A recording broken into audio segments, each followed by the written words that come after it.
dans les localités concernées et le calme règne sur toute l'étendue du territoire national.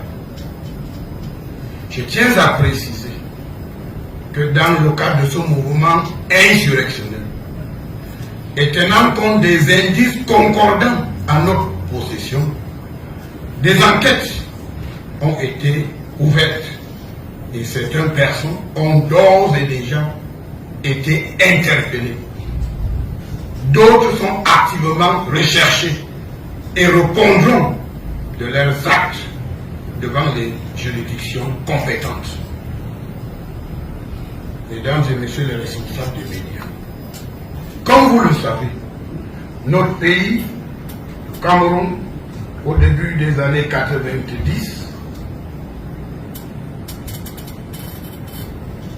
a souffert des conséquences dramatiques des mouvements insurrectionnels liés à l'avènement du multipartisme. Bien plus, depuis 2016, les régions du nord-ouest et du sud-ouest sont confrontées à une crise sécuritaire qui continue d'affecter les populations de ces régions.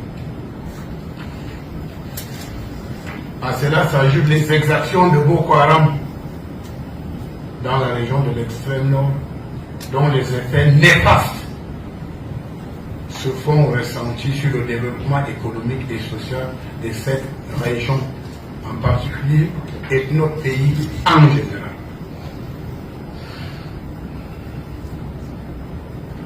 Le Cameroun, notre beau pays, ne peut donc pas s'offrir le luxe d'une nouvelle crise sécuritaire qui aggraverait les souffrances de nos compatriotes et compromettrait la mise en œuvre de la politique de développement de notre pays, telle que définie par le chef de l'État, son Excellence, M. Paul Biya.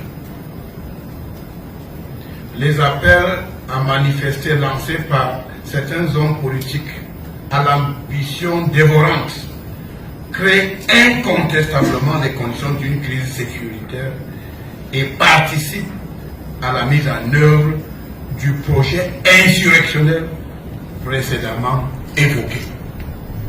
Je tiens à rappeler qu'en ma qualité de ministre en charge des libertés, que le